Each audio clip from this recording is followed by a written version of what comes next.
స్తోత్రాలు చెల్లిస్తున్నాం. ఆయన రాజులకు రాజు అయినటువంటి మిమ్మును పూజించే, సేవించే, అనుసరించే కృప మీరు మాకు అనుగ్రహించినందుకై మీకు స్తోత్రాలు.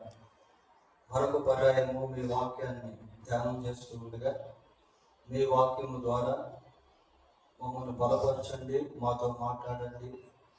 మా స్థితిగతులు ఎలా ఉన్నాయో, ఎలా ఉండాలో ప్రభావం మీరు నేర్పించి నడిపించి తద్వారా ఘనతనుందమని మీ బిడ్డలుగా జీవించే కృప దయచేయండి.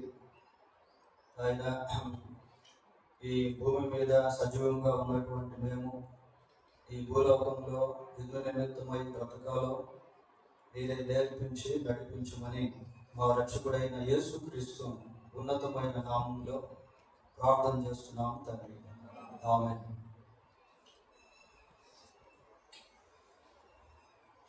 బైబిల్ గ్రంథంలో నుండి యోహాను రాసిన మొదటి పత్రిక 3వ అధ్యాయము. యోహాను రాసిన మొదటి పత్రిక 3వ అధ్యాయము 12వ వచనాన్ని చదువుకుందాం. మనము కయ్యూను వంటి వారమై ఉండరాదు, వాడు దుష్టుని సంబంధి అయి తన సహోదరుని చంపెను. వాడు అతనిని ఎందుకు చంపెను? తన క్రియలు చెడ్డవియు, తన సహోదరుని క్రియలు నీతి గలవై ఉండేది కనుకనే కదా. ఇక్కడ యోహాను కయ్యూను గురించి రాస్తా ఉన్నారు.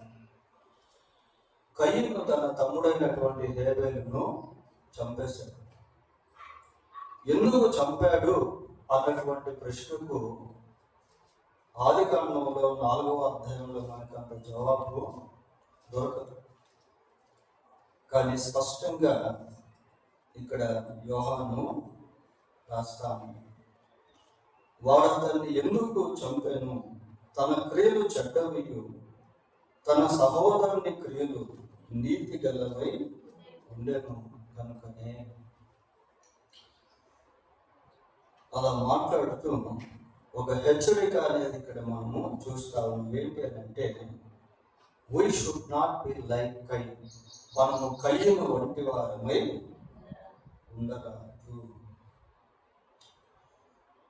కయ్యూను గురించి ఈరోజు కొన్ని విషయాలు మనం జ్ఞాపకం చేసుకున్నాం లేదా. ఆదికాండం 4వ అధ్యాయము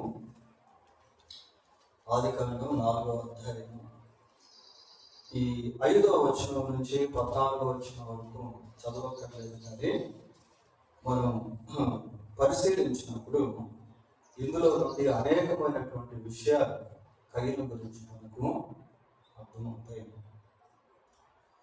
ఆదికాండం 4వ అధ్యాయము 5వ వచనాన్ని చదువుదాం. కయ్యూనును అతని అర్పణను ఆయన లక్ష్య పెట్టలేదు. కయ్యూనును అతని అర్పణను ఆయన లక్ష్య పెట్టలేదు. Why God has not responded the offering of Cain? ఎందుకు దేవుడు కయ్యూను యొక్క అర్పణను లక్ష్య పెట్టలేదు? పైనేమో హేబెలు కూడా అర్పణ తీసుకుని వస్తే దేవుడు హేబెలును అతని అర్పణను లక్ష్య పెట్టాడు. మరి కయ్యూను తీసుకొచ్చినటువంటి అర్పణ దేవునికి ఇష్టమైనది కాదా? అసలు కయ్యూను ఏం అర్పణ తీసుకొచ్చాడు? పొలంలో పంట కొంత తీసుకుని వచ్చాడు. మరి దేవుడు ఆ పొలంలో పండిన పంటను ఇష్టపడటం లేదా? Why God has not responded the offering of Cain? కయ్యూను యొక్క అర్పణను దేవుడు ఎందుకు లక్ష్య పెట్టలేదు అంటే, ఇక్కడ మనం చూస్తా ఉన్నాం, కయ్యూనును అతని అర్పణను ఆయన లక్ష్య పెట్టలేదు. వీళ్ళ అర్పణ కంటే అర్పణ అర్పించేటువంటి వ్యక్తిని దేవుడు చూస్తాడు. దేవునికి అర్పణలు అనేటువంటివి ముఖ్యమైనవి కావు. బైబిల్లో ఒక మాట మనం చదువుతామంటే, బలియు అర్పణను నీవు దేవుడు కయ్యను కోరుకుంటా ఉన్నాడు, కానీ కయ్యను అర్పించేటువంటి బలి కాదు. ఎందుకు బలి దేవుడు లేక అర్పణను అంగీకరించలేదు అంటే, కయ్యను యొక్క జీవితం దేవుని దృష్టిలో సరైనదిగా లేదు. మరి దేవుడు ఎందుకు హేబేలునే లక్ష్య పెట్టాడు, హేబేలు యొక్క అర్పణనే లక్ష్య పెట్టాడు? దేవుడు పక్షపాతిగా ఇక్కడ ఉన్నాడా అంటే దేవుడు పక్షపాతి కాదు. God is not partial. ఆయన పక్షపాతి అయినటువంటి దేవుడు కాదు. మరి దేవుడు కయ్యను ఎందుకు లక్ష్య పెట్టలేదు అంటే, కయ్యను యొక్క హృదయము సరైనటువంటిది కాదు. కయ్యను యొక్క క్రియలు సరైనటువంటివి కాదు. మనం సహజంగా మనుషులను చూసినప్పుడు వాళ్ళ యొక్క పై రూపాన్ని మనం చూసేవారంగా ఉంటాం. కానీ దేవుడు ఎలాంటి వాడు అంటే, మనిషి యొక్క పై రూపాన్ని చూసేటువంటి వాడు కాదు. సమూయేలు మొదటి గ్రంథం 16వ అధ్యాయము, సమూయేలు మొదటి గ్రంథం 16వ అధ్యాయము 6-7 వచనాలు చదువుకుందాం. అతడు ఏలీయాబును చూచి నిజముగా యెహోవా అభిషేకించువాడు ఆయన ఎదుట నిలిచి ఉన్నాడని అనుకొని. సమూయేలు అనుకుంటున్నాడు, ఏలీయాబును చూచి, ఇదిగో ఇతన్నే దేవుడు ఏర్పాటు చేసుకున్నాడు, మరి ఇతన్ని అభిషేకించాలి అని సమూయేలు అనుకుంటా ఉన్నాడు. అయితే యెహోవా సమూయేలుతో ఇలాగో సెలవిచ్చాను, అతని రూపమును అతని ఎత్తును లక్ష్య పెట్టకము.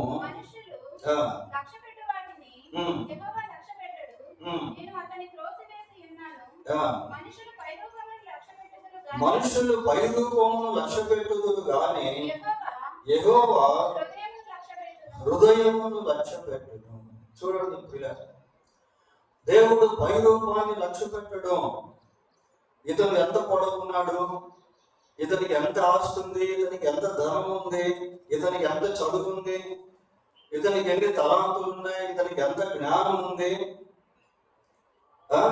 ఇలాంటి వాటిని దేవుడు లక్ష్య పెట్టేటువంటి వాడు కాదు. మనుషులు పై రూపాన్ని లక్ష్య పెడతారు, కానీ దేవుడు హృదయాన్ని లక్ష్య పెడతాడు. How is his heart in the sight of God? దేవుని యొక్క దృష్టిలో ఇతని హృదయం ఎలా ఉంది? హృదయము చాలా ప్రాముఖ్యమైనటువంటిది.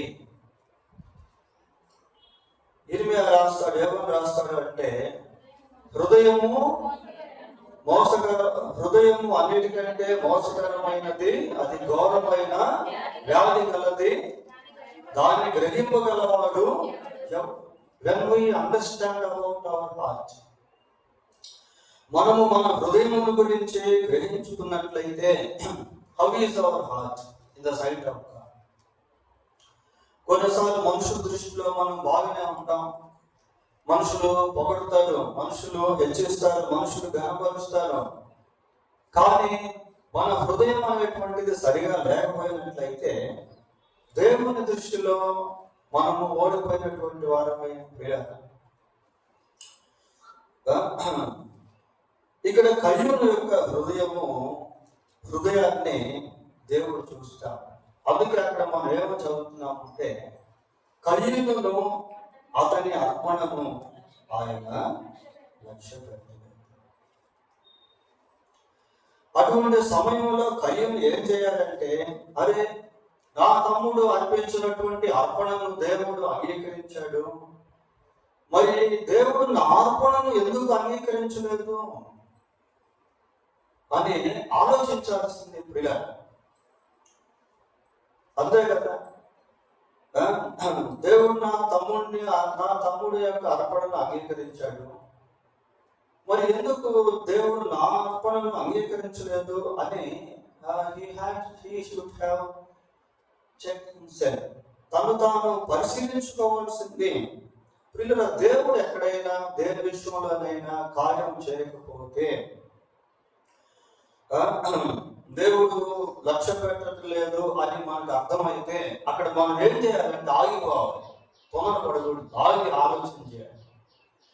ఎందుకు దేవుడు నా జీవితంలో కార్యం చేయట్లేదు, ఎందుకు ఈ విషయంలో ఓటమిని అనుభవించే వ్యక్తిగా ఉన్నాను, ఎందుకు ఈ విషయంలో దేవుడు సంతోషపడలేకపోతున్నాడు అని మనము ఆగి ఆలోచన చేయాలి. యెహోషువ కాలంలో ఇశ్రాయేలు ప్రజలు హాయి అనేటువంటి పట్టణం మీదకి వెళ్ళారు. హాయి అనేటువంటిది చాలా చిన్న పట్టణం. అక్కడ ప్రజలు బహు కొద్ది మందిగా ఉన్నారు. ఇశ్రాయేలీల్లో అనేక మంది యుద్ధశూరులు ఉన్నారు. కాబట్టి వారు వెళ్ళి హాయి పట్టణాన్ని చాలా సులభంగా జయించగలరు. వాళ్ళు ఎస్టిమేషన్ వేసుకొని, అంచనా వేసుకొని, మనం అంతా వెళ్ళాల్సిన పని లేదు, కొద్ది మంది వెళితే హాయి పట్టణాన్ని మనం పట్టుకోవచ్చని వాళ్ళు బయలుదేరారు. కానీ హాయి చేతిలో చిత్తుగా ఓడిపోయి అనేక మంది చనిపోయారు. ఆ టైంలో యెహోషువ తొందరపడటం లేదు. ఎందుకు దేవుడు మనకు విజయాన్ని ఇవ్వలేదు అని దేవుడి మీద ఆయాసపడటం లేదు. అక్కడ ఆగి ఆలోచిస్తా ఉన్నాయి. వై వి ఫెయిల్, ఎందుకు మనం ఓటమికి గురయ్యాం. యెహోషువ గ్రంథము 7వ అధ్యాయము 4వ వచనం చూడండి. కాబట్టి జనులలో ఇంచుమించు 3,000 మంది అక్కడికి వెళ్ళిరి, కానీ వారు హాయి వారి ఎదుట నిలువలేక పారిపోయి, అప్పుడు హాయి వారు వారిలో 36 మనుషులను హతము చేసిరి. మరియు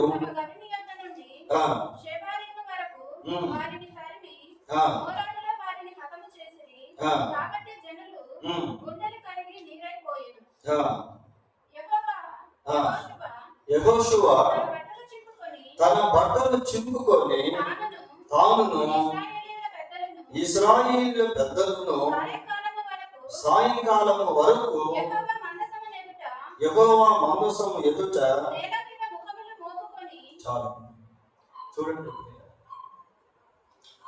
36 మంది చనిపోయినప్పుడు యెహోషువ వెంటనే ఏం చేయాలంటే 3,000 మంది అక్కడికి వెళ్తే విజయం రాదు, అందరం వెళ్దాం అక్కడికి, వెళ్ళేసి వాళ్ళ అంతు చూద్దాం, వాళ్ళ పని పడదాం అని ఎమోషనల్ గా వెళ్ళట్లేదు పిల్లలు. ఇంత చిన్న పట్టణంలో మనం ఎందుకు ఓడిపోయాము, వీరిని మనం ఎందుకు జయించలేకపోయాము అనే విధంగా యెహోషువ ఆలోచన చేశాడు.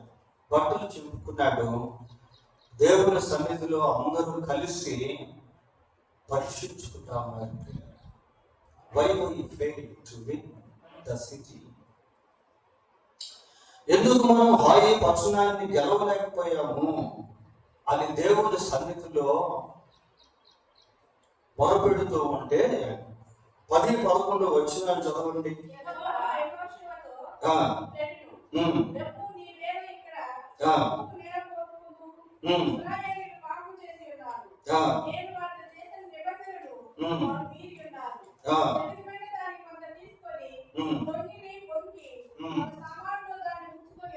చాలు చూడండి, గాడ్ రివీల్డ్ దేర్ ఎర్రర్. వారు చేసినటువంటి ఆ పొరపాటును దేవుడు బయలుపరుస్తా ఉన్నాడు పిల్లలు. కాబట్టి ఎక్కడైనా ఓటమి ఎదురైనప్పుడు మనం ఏం చేయాలి అంటే దేవుని సన్నిధిలో ఆగి ప్రార్థన చేసుకోవాలి. ఎందుకు ఈ వైఫల్యత, ఎందుకు ఈ నష్టము, ఎందుకు దేవుడు నన్ను లక్ష్య పెట్టట్లేదు, ఎందుకు దేవుడు నా ప్రార్థనకు జవాబు ఇవ్వట్లేదు, యెషయా గ్రంథం 59వ అధ్యాయం మొదటి వచనంలో మనం చూస్తాం, రక్షింపనేరక ఉండినట్లు యెహోవా హస్తము కురుచ కాలేదు, విననేరక ఉండినట్లు ఆయన చెవులు మందము కాలేదు, మీ దోషములు మీకును మీ దేవునికి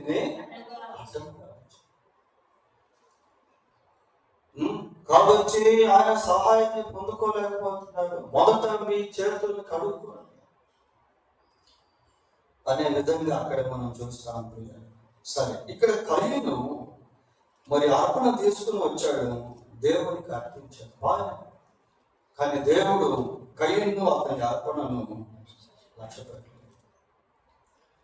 కాబట్టి కయీనుకు మిక్కిలి కోపం వచ్చి అతడు తన ముఖము చిన్నబుచ్చుకొనగా, కోపం వచ్చేసిందట ప్రియ. అసలు ఎవరి మీద కోపపడి ఉంటాడు? దేవుడి మీద కోపపడి ఉంటాడా? తమ్ముడి మీద కోపపడి ఉంటాడా? అర్పణ లక్ష్య పెట్టినది ఎవరు? దేవుడు ప్రియ. బహుశా దేవుడి మీద కయ్యని కోపం వచ్చిందా?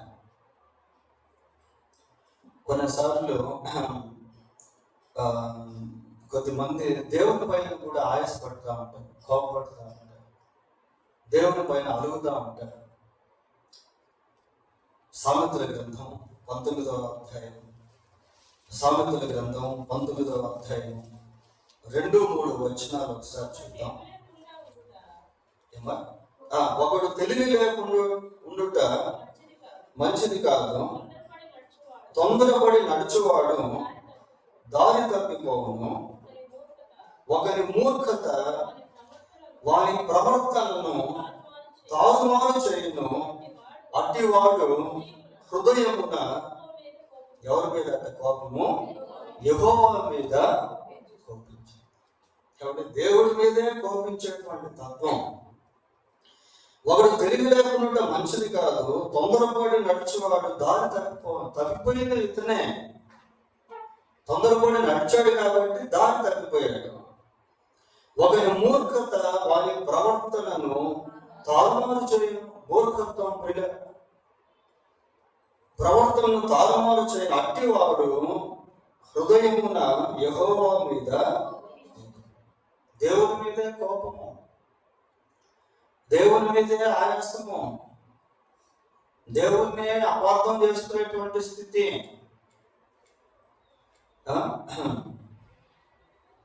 ఒక రకంగా కయ్యనికి హేబేలు మీద కూడా కోపం వచ్చింది ప్రియులారా. దాని తర్వాత మనం చూస్తాం. సరే, ఇక్కడ ఏమైనా చదువుకుంటున్నాము అని అంటే, కాబట్టి కయ్యనుకు మిక్కిలి కోపము వచ్చి అతడు తన ముఖము చిన్నబుచ్చుకొనగా. తన ముఖము చిన్నబుచ్చుకొనగా అంటే హీ ఫెల్ట్ షేమ్ఫుల్నెస్. ఏదో ఒక విధమైనటువంటి అవమానాన్ని అతను భరించినట్టుగా చూస్తా ఉన్నాం. అంతే కదా, ఏదైనా మనం ఎక్స్పెక్ట్ చేసుకొని జరగకపోతే కొన్నిసార్లు అది మనకి ఇన్సల్ట్గా అనిపిస్తూ ఉంటుంది పిల్లలు. అదేదో అవమానపరచకున్నటువంటి విధంగా అనిపిస్తూ ఉంటుంది పిల్లలు. ఇక్కడ తన ముఖము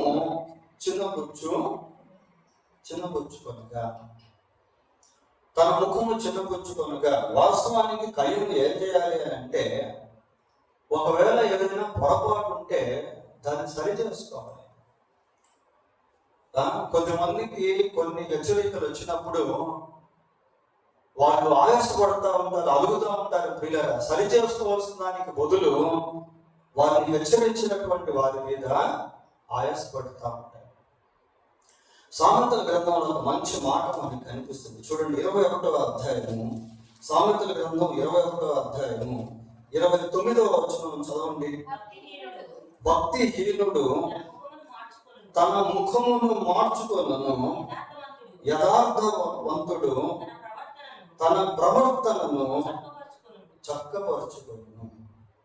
దిద్దుకోవాలి పిల్లలు.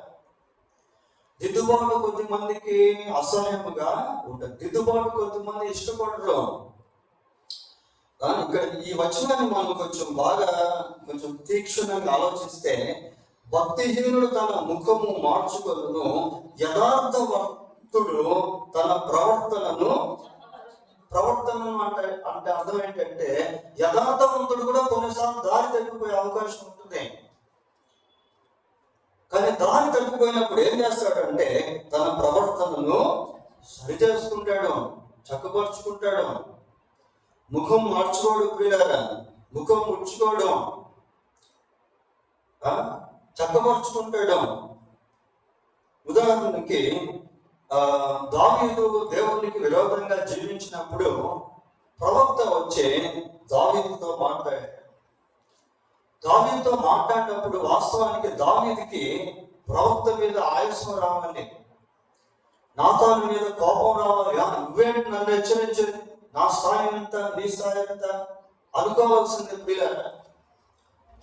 రాజుల యొక్క స్థితి అట్లాగే ఉంటుంది, వాళ్ళ స్టేటస్ అలా ఉంటుంది, వాళ్ళ యొక్క హృదయతనం అలా ఉంటుంది, వాళ్ళ యొక్క అథారిటీ అధికారం అలా ఉంటుంది. వాళ్ళ దగ్గరికి వెళ్ళి ఇదిగో నువ్వు తప్పు చేసావు అని చెప్పగలిగే ధైర్యము చాలా వరకు ఎవరికి ఉండదు. అటువంటి సమయంలో నాతాను ప్రవక్త వెళ్ళి దావీదుతో మాట్లాడినప్పుడు దావీదు సరి చేసుకున్నాడు ప్రియులారా. 51వ కీర్తన 1వ వచనం చూడండి. దేవా, నీ కృప చొప్పున నన్ను కరుణించుము, నీ వాత్సల్య బాహుళ్యము చొప్పున నా అతిక్రమములను తుడిచివేయము. పిల్లల ప్రవక్త వచ్చి దావీదుతో మాట్లాడాడు. దావీదు ఇప్పుడు ప్రవక్తతో కాదు, దేవునితో మాట్లాడుతూ ఉన్నాడు. ఇక్కడ కయ్యూనికి దేవునికి మధ్య ప్రవక్తలు ఎవరు లేరు. God directs dealing here. దేవుడే స్వయంగా కయ్యూనుతో మాట్లాడుతూ ఉన్నాడు.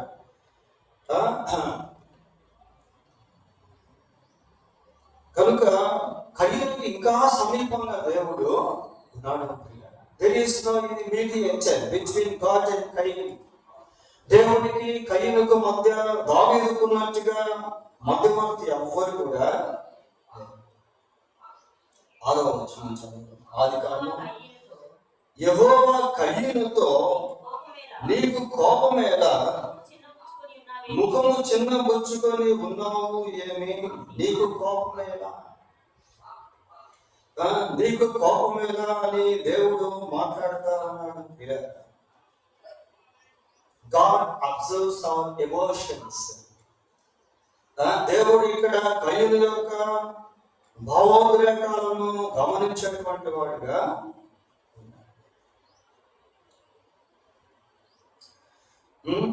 ఏమని చెప్తున్నాడు దేవుడు? యెహోవా కయ్యూనుతో నీకు కోపమేలా, ముఖము చిన్నబుచ్చుకొని. We see two questions here. ఇక్కడ మనము 2 ప్రశ్నలను చూస్తా ఉన్నాం. మొదటిది నీకు కోపం ఎందుకు, రెండవది ముఖము చిన్నబుచ్చుకొని.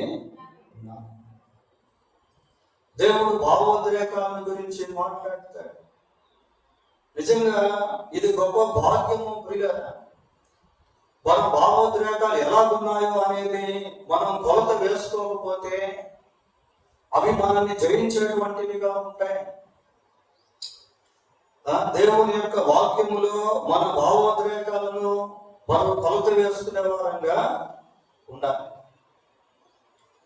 ఇక్కడ 2 ప్రశ్నలు దేవుడు వేసి ఆ 2 ప్రశ్నలకు దేవుడే జవాబిస్తా ఉన్నాడు. కయ్యూను దేవుడు చాలా ప్రేమించాడు ప్రియులారా. కానీ కయ్యూనులో ఉన్నటువంటి ద్వేషం వెళ్ళిపోలేదు, కయ్యూనులో ఉన్నటువంటి అసూయ వెళ్ళిపోలేదు, కయ్యూనులో ఉన్నటువంటి ఈర్ష్య వెళ్ళిపోలేదు, కయ్యూనులో ఉన్నటువంటి తిరుగుబాటు వెళ్ళిపోలేదు, కయ్యూనులో ఆ ఉద్రేకాలు అనేటువంటివి మారలేదు.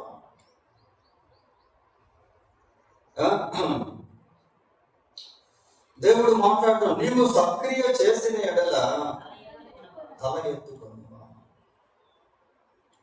God reveals the roots of success. వీళ్ళ దేవుడు విజయ రహస్యాన్ని ఇక్కడ బయలుపరుస్తా ఉన్నాడు. నీవు తల తెచ్చుకునేదానికి లేక ముఖము చిన్నపుచ్చుకునేదానికి కారణం ఏంటి అంటే నీవు సక్రియ చేసేటువంటి వ్యక్తివిగా లేవు. క్రియలను బట్టి మన ఎమోషన్స్ మారుతా ఉంటాయి, క్రియలను బట్టి మన జీవన విధానం మారుతూ ఉంటుంది, క్రియలను బట్టి సమాజంలో మన యొక్క స్టేటస్ మారుతూ ఉంటుంది. ఇక్కడ కయ్యను ఒక విధమైనటువంటి అవమానానికి గురయ్యాడు.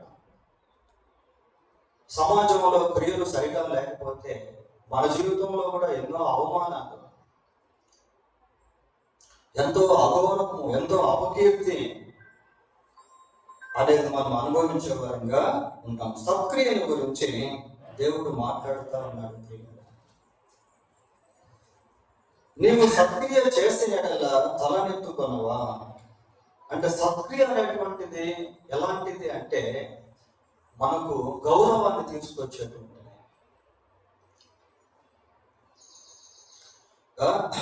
మనకు ఘనతను తీసుకొచ్చేటువంటిది. అపోస్తుల కార్యములు 9వ అధ్యాయము, అపోస్తుల కార్యములు 9వ అధ్యాయము 36వ వచనం ఒకసారి చదవండి. 36.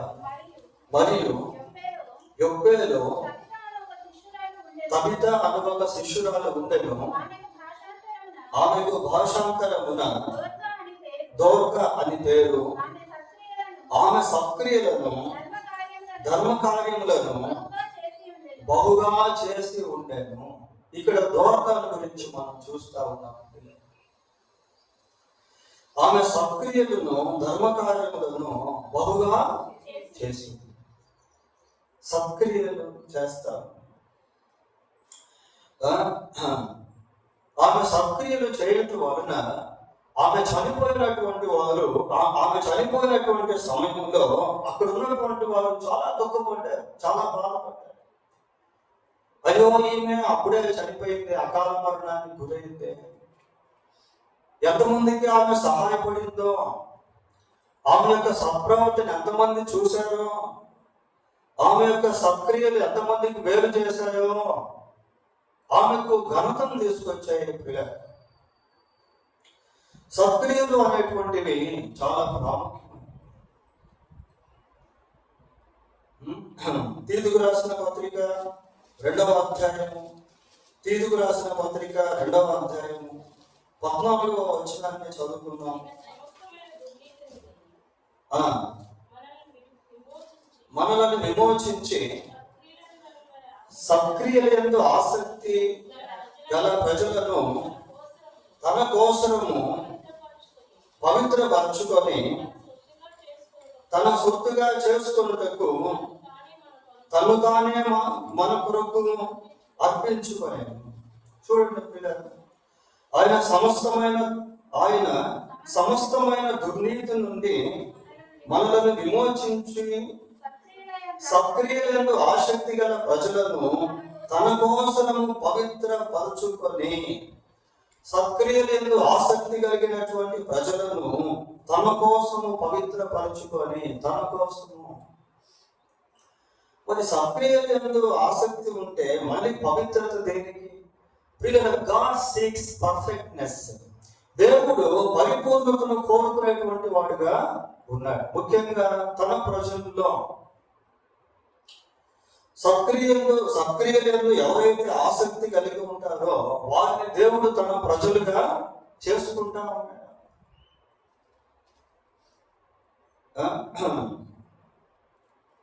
మత్తయి సువార్త 5వ అధ్యాయము 16వ వచనం కూడా చదువుతున్నాం. 5:16. మనుషులు మీ సత్క్రియలను చూచి పరలోకమందున్న మీ తండ్రిని మహిమపరచునట్లు వారి ఎదుట మీ వెలుగును ప్రకాశింపనివ్వండి. మనుషులు మీ సత్క్రియలను చూచి మీ పరలోకపు తండ్రిని మహిమపరచునట్లు. ప్రియుల సత్క్రియ చేయడం వల్ల మనం ఎంతో ఘనత అనుభవించే వారిగా ఉంటాం. సత్క్రియల వలన దేవుడు ఘనపరచబడేటువంటి వాడుగా ఉంటాడు. సత్క్రియలు అంటే దేవునికి సంబంధించినటువంటి క్రియలు. వాక్య వాక్యానుసారమైనటువంటి జీవితము దేవుణ్ణి గణపరిచేటువంటిదిగా ఉంటుంది. వాక్యానుసారమైనటువంటి జీవితము సమాజంలో మనల్ని తలెత్తుకునేటువంటిదిగా చేస్తుంది. ఏ clear conscience is a coach of mail అని ఇంగ్లీష్లో ఒక ప్రోవర్బ్. పిల్లలు, మన జీవితం కరెక్ట్ గా ఉన్నట్లయితే no one can point out, ఎవరు కూడా దాన్ని ఏదైతే చూపించలేదు. ఇక్కడ దేవుడు 2 ప్రశ్నలు వేసి వాటికి జవాబు కూడా ప్రభువే ఇస్తా ఉన్నాడు. ఏమని చెప్తున్నాడు అంటే, నీవు సక్రియ చేసిన ఎడల తలనెత్తుకొనవా, సక్రియ చేయని ఎడల వాకిట పాపము పొంచి ఉండును, నీ ఎడల దానికి వాంఛ కలుగును, నీవు దాన్ని ఏదుకు. ఇక్కడ మళ్ళీ పాపముల గురించి మాట్లాడుతా ఉన్నాడు. నీవు సక్రియ చేయకపోతే వాకిట పాపం వచ్చేస్తుంది, పాపం పొంచి ఉంటుంది. పొంచి ఉండుట అనే పదము అది జనరల్ వర్డ్ కాదు, అది ఒక వెయిట్ వర్డ్. వాకిట పాపము పొంచి ఉండును అంటే కాసుకోవడం ఉంటుంది. ఇప్పుడు ఫర్ ఎగ్జాంపుల్ సెక్యూరిటీని మనం చూసామనుకోండి, సెక్యూరిటీలు ఏం చేస్తారు, వాకిట దగ్గర కాసుకోవడం ఉంటారు. ఎవరు లోపలికి వెళ్తారు, ఎవరు బయటకు వస్తారు. పాపము వాకిట దగ్గర పొంచి ఉంటుందట. God reveals about sin. సత్క్రియ చేసేటువంటి వాడు పాపానికి దూరంగా ఉంటాడు, సత్క్రియ చేయకపోతే పాపానికి దగ్గర అయిపోతాడు. ఇంగ్లీష్లో ideal mind is the devil's workshop. మన మనస్సు ఖాళీగా ఉందనుకోండి, సైతాను దాన్ని వాడుకుంటా ఉంటాడు. మనసును ఖాళీగా పెట్టుకోకూడదు, మనసును ఖాళీ చేసుకోకూడదు. ప్రియులారా, బైబిల్లో ఇందాక మనం ఏం చదివాము, మనము కయ్యను వంటి వారమై ఉండరాదు. అంతేకాకుండా బైబిల్ ఇంకొక మాట కూడా ఏంటంటే, అపవాదికి చోటు.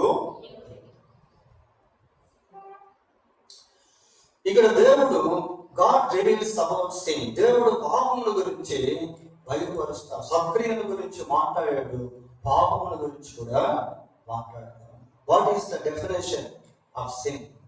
పాపం యొక్క నిర్వచనం ఏంటి అని అంటే, బైబిల్లో మనం చూస్తాం, ఆజ్ఞాతిక్రమమే పాపము. అంతటి అయిపోలేదు, పాపం వలన వచ్చే జీవితము మరణము.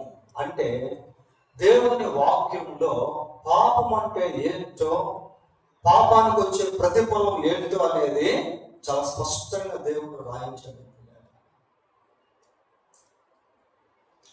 దేవుని వాక్యం మనకు లేకపోతే we can't understand what is the sin. పాపం అంటే ఏంటో మనం గ్రహించలేము. కొన్నిసార్లు పాపం ఎలా ఉంటుంది అంటే, పాపం కూడా మంచిగానే అనిపిస్తుంది. పాపం కూడా మంచిగా అనిపిస్తుంది. ప్రియులారా, చూడు, కొంతమంది విగ్రహారాధన మంచిగా, అది people are not thinking that is wrong in the sight of God. Why? Because in their sight it is right. ప్రియులారా, విగ్రహారాధన దేవుని దృష్టికి పాపము అన్న సంగతి ప్రజలకు తెలియదు. కొన్నిసార్లు పాపము మంచిదిగానే అనిపిస్తూ ఉంటుంది. కానీ దేవుని దగ్గరికి వచ్చినప్పుడు, దేవుని వెలుగులోకి వచ్చినప్పుడు, దేవుని వాక్యం దగ్గరికి వచ్చినప్పుడు అసలు పాపం అంటే ఏంటి, పాపములో ఎన్ని రకాలు ఉన్నాయి, పాపములో వచ్చేటువంటి ఆ రిజల్ట్స్ ఎలా ఉంటాయి, ప్రతిఫలాలు ఎలా ఉంటాయి, ఇవన్నీ కూడా మనకు అర్థం అవుతాయి. నీవు సక్రియ చేయని ఎడల పాపము వాకిట పొంచి ఉండును, నీ ఎడల దానికి వాంఛ కలుగును, నీవు దానిని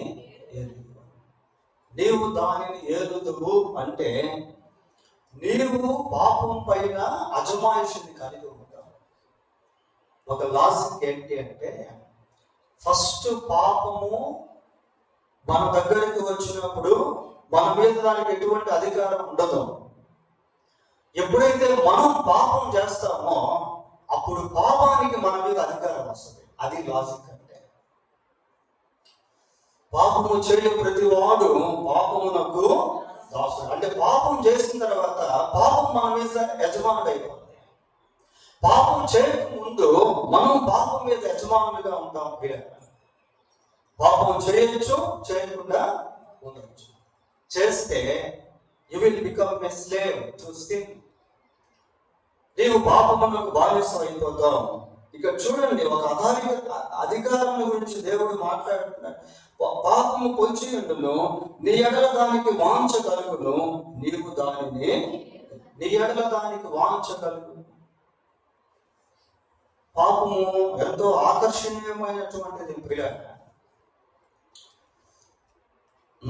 తర్వాత కయీను తన తమ్ముడైన హేబేలుతో మాట్లాడను. వారు పొలములో ఉన్నప్పుడు కయీను తన తమ్ముడైన హేబేలు మీద పడి అతన్ని చంపాడు. చాలా ట్రాజడీ. ఇంత వాక్యం విని దేవుని హెచ్చరిక పొంది దేవుని యొక్క ఇన్స్ట్రక్షన్స్, ఆదేశాలు, ఆజ్ఞలు పొంది తమ్ముడిని చంపడం అనేటువంటిది చాలా ఘోరం. వారు పొలంలో ఉన్నప్పుడు మాట్లాడుకున్నారట. ఏం మాట్లాడుకున్నారు అనేది బైబిల్లో గ్రంథస్థం చేయలేదు. సహజంగా కయ్యను ఏం మాట్లాడి ఉండాలి అని అంటే, అయ్యా మరి దేవుడు ఇలా అంటున్నాడు, నువ్వు ఎందుకు కోపడతావు బాబు, నువ్వు కూడా సత్క్రియ చేయి, నువ్వు సత్క్రియ చేస్తే తలెత్తుకుంటావు అని అంటున్నాడు. మరి సత్క్రియ అంటే దేవుడు నీ యొక్క కానుకనే ఎందుకు అంగీకరించాడు, నీ యొక్క అర్పణమే దేవుడు ఎందుకు అంగీకరించాడు అని హేబేలు దగ్గర కయ్యను అడగాల్సింది. వయసులో చిన్నవాడైనప్పటికీ కొద్దిమంది చిన్నవారి నుండి పెద్దవాళ్ళు నేర్చుకోవాల్సినటువంటి విషయాలు ఉంటాయి. వాడేది నాకు చెప్పేది, ఈవేంది నాకు చెప్పేది, వీడి వయసు ఎంత నా వయసు ఎంత అని అనుకోకూడదు పిల్లరా. వయసులో చిన్నవాళ్ళైనా వాడు దేవుని కొరకు జీవిస్తూ ఉంటే, దేవుని యొక్క కార్యాలు వారి జీవితాల్లో జరుగుతూ ఉంటే వారిని అనుసరించడం అనేటువంటిది, వారి మాదిరిని తీసుకోవడం అనేటువంటిది చాలా అవసరం. వాస్తవానికి అలాంటిది సంభాషించుండాల్సింది. కానీ కయ్యను అటువంటిది సంభాషించి ఉండడం ఎందుకు అంటే ఆ వచనంలో ఏమని చూస్తున్నామంటే అతని మీద పడి చంపేశాడు. ద్వేషంతో మాట్లాడి ఉండవచ్చు, కోపంతో మాట్లాడి ఉండవచ్చు. అప్పుడే కోపావేశంలో కయ్యను ఉన్నాడు. బైబిల్లో ఒక మాట ఉంది, ఏంటంటే కోపపడుడి కానీ పాపము చేయదు. కోపం అనేది సహజంగా వస్తుంది, కానీ పాపం వరకు తీసుకెళ్ళకూడదు. అతని మీద పడి అతన్ని చంపాడు. ఎంత ఘోరమైనటువంటి విషయం. జ్యేష్ఠ కుమారుడిగా ఉన్నటువంటి వ్యక్తి, ఆ రోజుల్లో దుష్ట సాంగత్యం అనేటువంటిది లేదు ఎక్కడ కూడా. Only 4 people, the population throughout the world. ప్రపంచానికి 4 జనాభాగా ఉన్నటువంటి దినాలని చూడండి. ఆదాము బాగానే ఉన్నాడు, హవ్వ బాగానే ఉంది, హేబేలు బాగానే ఉన్నాడు. మరి కయ్యనికి లక్షణాలు ఎలా వచ్చాయి? వాళ్ళ ముగ్గురు బాగానే ఉన్నారు, ప్రార్థన చేసుకునే వాళ్ళు. అందుకే కయ్యను జన్మించినప్పుడు హవ్వ అనేది దేవుని దయ వలన నేను ఒక మనుషుని, దేవుని దయాన్ని హవ్వ మాట్లాడుతుందంటే షీ ఈస్ ఇన్ గాడ్, దేవునిలో ఉంది అని అర్థం. మరి కయ్యనికి ఆ లక్షణాలు ఎందుకు రాలేదు? అక్కడ కనిపించినటువంటి శత్రువు పనిచేస్తా ఉన్నాడు. అందుకే మనం చదువుకున్నటువంటి మూల వాక్యంలో అతడు దుష్టుని సంబంధి అని చూసాం. ఉందా లేదా మాట? ఉంది. అతను దుష్టుని సంబంధి. మరి దుష్టులు ఎవరున్నారు అక్కడ? ఉండేదే 4 కదా. ఆ 4లో 3 బాగానే ఉన్నారు. మరి దుష్టుడు ఎక్కడి నుంచి వచ్చాడు? Unseen enemy. సైతాను ఎలాంటి వాడు అంటే కనిపించని శత్రువు. So everyday we must pray to God to seek his helping hand to overcome the enemy who is not seen, కనిపించినటువంటి అదృశ్యమైనటువంటి శత్రువును జయించేదానికి దేవుని యొక్క సహాయం కొరకు ప్రతిరోజు ప్రార్థన చేయాలి. ప్రభువా, మమ్మను శోధనలోనికి తేక దుష్టుల నుండి తప్పించు. Escape me from the evil, from the devil, from the Satan, from the enemy. దుష్టుని సంబంధి అయి తన తమ్ముడిని చంపేశాడు, హతమార్చాడు. He became the first murderer on this earth. భూమి మీద మొట్టమొదటి నరహంతకుడు ఎవరు అంటే కయ్యూను.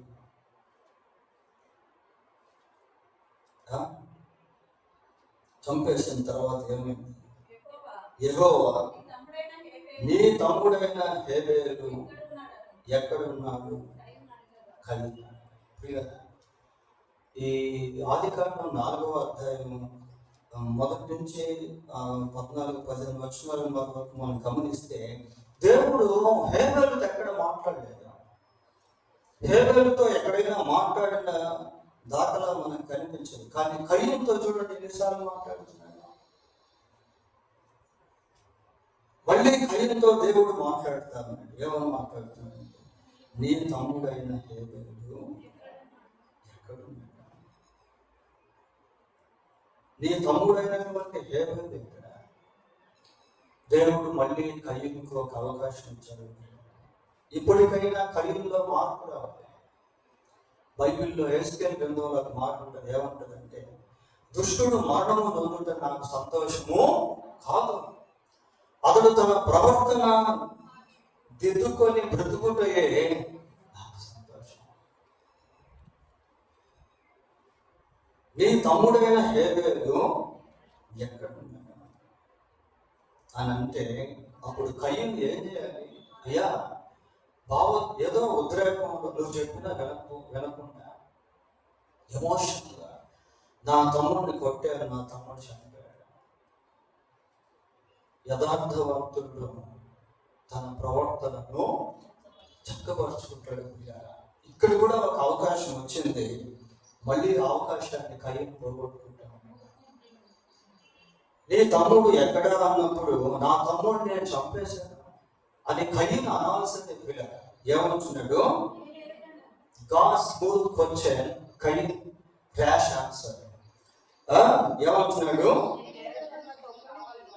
నా తమ్మునికి నేను కావలి. దేవుణ్ణి తిరిగి ప్రశ్న వేస్తున్నాడు. Counter question.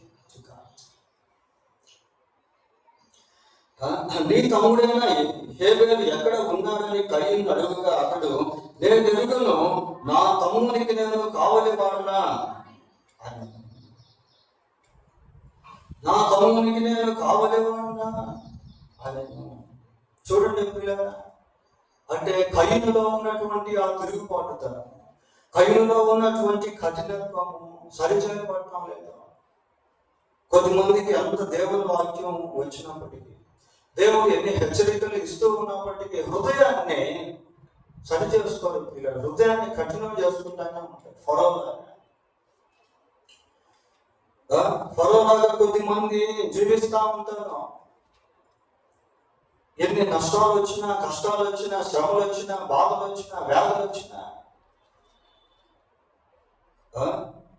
వారి తత్వం అనేటువంటిది, వారి వైఖరి అనేటువంటిది, వారి స్వభావం అనేటువంటిది మారదు. ఎప్పుడైతే దేవునికి లోబడమో సైతానికి అధికారం పెరుగుతా వస్తుంది. దేవునికి లోబడకపోతే we can't get any help from God. దేవుని యొక్క సహాయాన్ని మనం ఏది కూడా పొందలేము. ఆయన క్షమించుటకు సిద్ధ మనస్సు గలవాడు. కయ్యూను ఇక్కడ లోపడుతుంది. ఎందుకంటే అతనిలో తిరుగుబాటు స్వభావం పనిచేస్తాడు. అప్పుడు ఆయన, నీవు చేసిన పని ఏమిటి?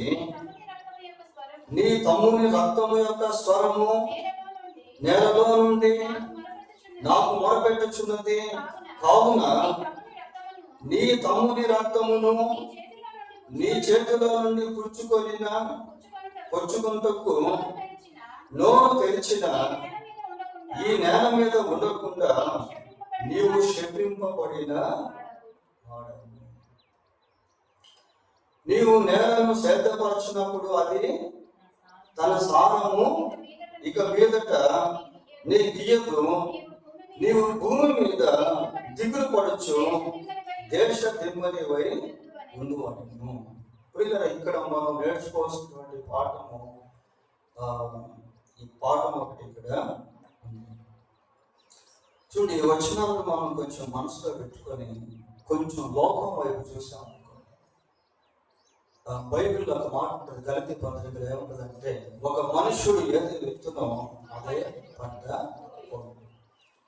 చూడండి, లోకంలో ఎంతో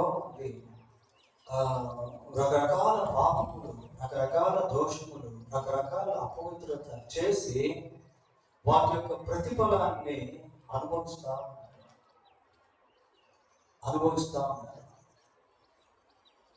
కానీ మన కేసు అలాంటిది కాదు. వారికి పాపం చేశారు, దాని రిజల్ట్ అనుభవిస్తా ఉన్నారు, గుర్తుపెట్టుకోవాలి. కానీ మన జీవితంలో ఎలా ఉంది అంటే, పాపం చేశాము, రిజల్ట్ అనుభవించక ముందే దేవుడు హెచ్చరిస్తా ఉన్నాడు. వాళ్ళకి హెచ్చరిక లేదు. ఎందుకంటే వాళ్ళు దేవుడి సంగతి రావట్లేదు. దేవుడు ఎవరో వారికి తెలియదు. దేవుని వాక్యం వారి చేతిలో లేదు.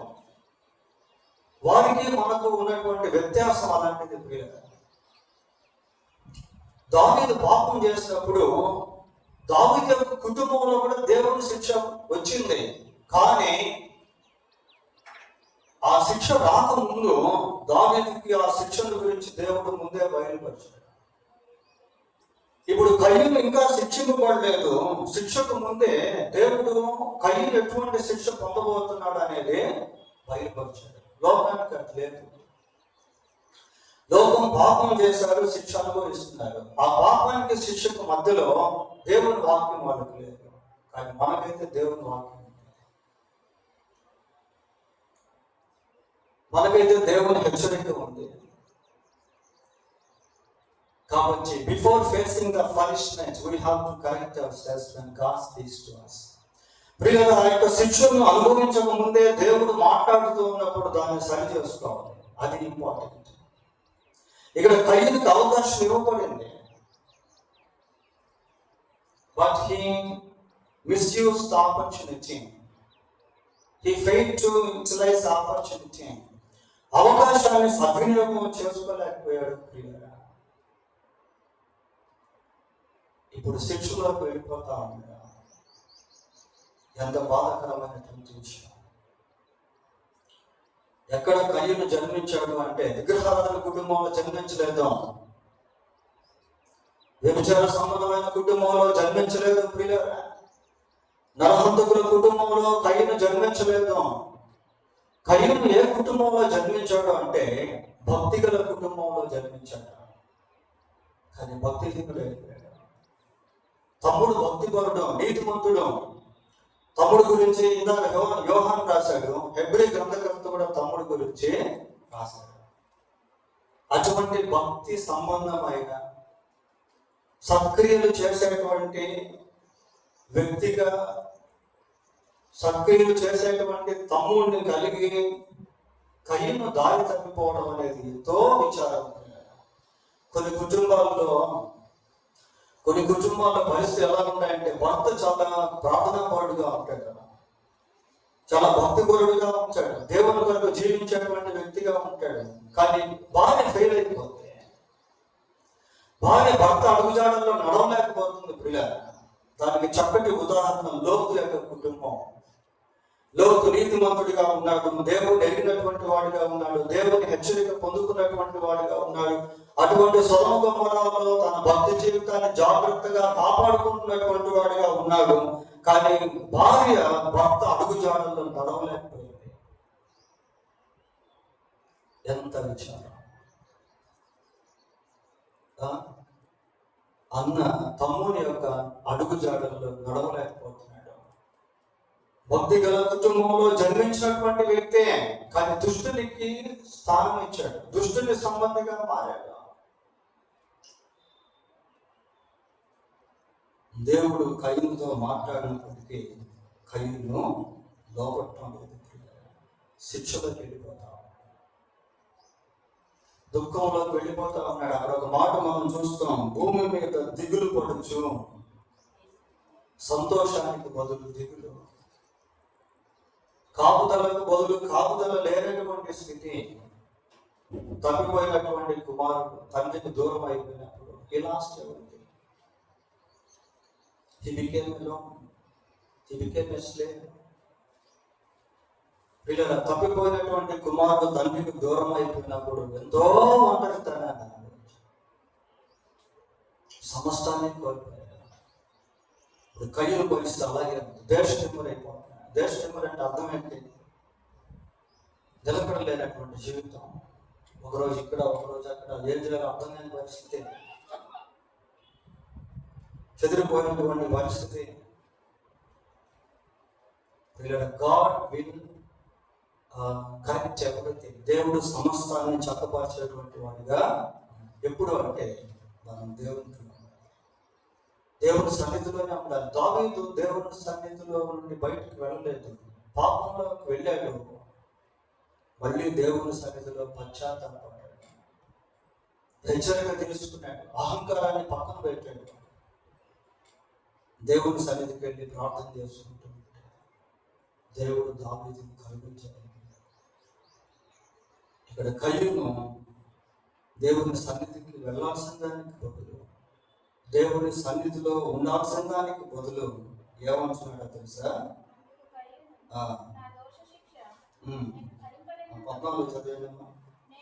నేడు ఈ ప్రదేశము నుండి నన్ను వెళ్ళగొట్టితివి, నీ సన్నిధికి రాకుండా వెలివేయబడి. చూడండి ఆ మాట ఎలా, వెలివేయబడి అంట. నీ సన్నిధికి రాకుండా ఎంత కష్టమైనా, ఎంత శ్రమ, ఎంత బాధైనా దేవుని సన్నిధిలో ఉండిపోవాలి. పిల్లలు, ప్రభువా నన్ను క్షమించు, నన్ను కనికరించు, ఏదో పొరపాటు నువ్వు చెప్పినా నేను వెళ్ళలేకపోయాను ప్రభు, నా చేతులారా నా తమ్ముని చంపేస్తున్నాను అని దేవుని సన్నిధిలో ఉండాల్సినటువంటి వ్యక్తి వెలివేయబడతాడు. తనకు తానే శపించుకుంటా ఉన్నాడు. పిల్లలు, తను తాను దైవిక సంబంధమైన విషయాల్లో ప్రోత్సహించుకోవాల్సిన దానికి బదులు వెనక్కి లాగు వేసుకుంటా ఉన్నాడు. వెలివేయబడి దిగులు పడుచు భూమి మీద దేశ దిమ్మరినై, దేవుడు ఏదైతే చెప్పాడో అలాగే ఉంటాను అంటున్నాడు. నువ్వు దిగులు పడుచు భూమి మీద దేశ దిమ్మరిగా ఉందావు అంటే ఉందామని అంటున్నాడు. పిల్లలు, అది నిజంగా ఇది ఎంత బాధకరమైన విషయం. నువ్వు ఈ శిక్ష అనుభవిస్తావు అంటే, అనుభవిస్తానంటే ఎలా ఉంటుంది? ప్రభువా నన్ను క్షమించు, వద్దు నాయన అటువంటి శిక్ష నాకు వద్దు అది అనాల్సింది. పిల్లలు, అనేదానికి బదులు పైన వేసుకుంటాను. ఆ రోజు యేసు ప్రభువును సిలువ వేసేటువంటి సమయంలో ప్రజలు కూడా అదే చేస్తారు. పిలాతు అంటున్నాడు, ఏమన్నాడు? ఈ నీతిమంతుని రక్తము నా మీద ఉండకూడదు. వాళ్ళు ఏమన్నారు? మా మీద అంటే బాగుండేది. ఇంకా ఏమన్నారు? మా పిల్లల మీద కూడా. ఎంత అనాలోచనతో కూడిన మాటలో చూడండి. కొన్నిసార్లు మాటలు కూడా పనిచేస్తూ ఉంటాయి. కాబట్టి దేవుని కృపకు అప్పగించుకోవాలి, దేవుని దయకు అప్పగించుకోవాలి. దేవుని సన్నిధి వదిలి ఎక్కడికి వెళ్ళదు. ఎంత కష్టం వచ్చినా, ఎంత శ్రమ వచ్చినా, ఎంత నష్టం వచ్చినా సరి చేసుకోవాల్సిన సరి చేసుకుంటూ, దేవునితో సమాధానం పడుతూ, దేవుని ద్వారా దిద్దపడుతూ, ఉన్నటువంటి లోటుపాట్లను సరి చేసుకుంటూ దేవుని చేతికి అప్పగించుకోవడం అనేది చాలా మంచిది. దేవుడు తన వాక్యం దీవించింది. ప్రార్థన.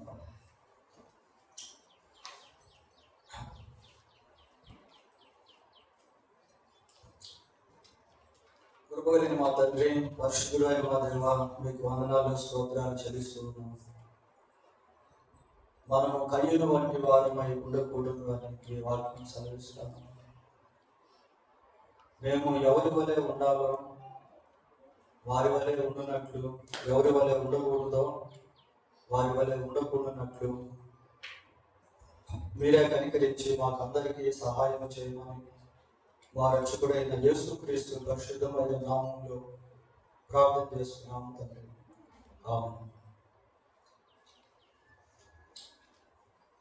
ఈరోజు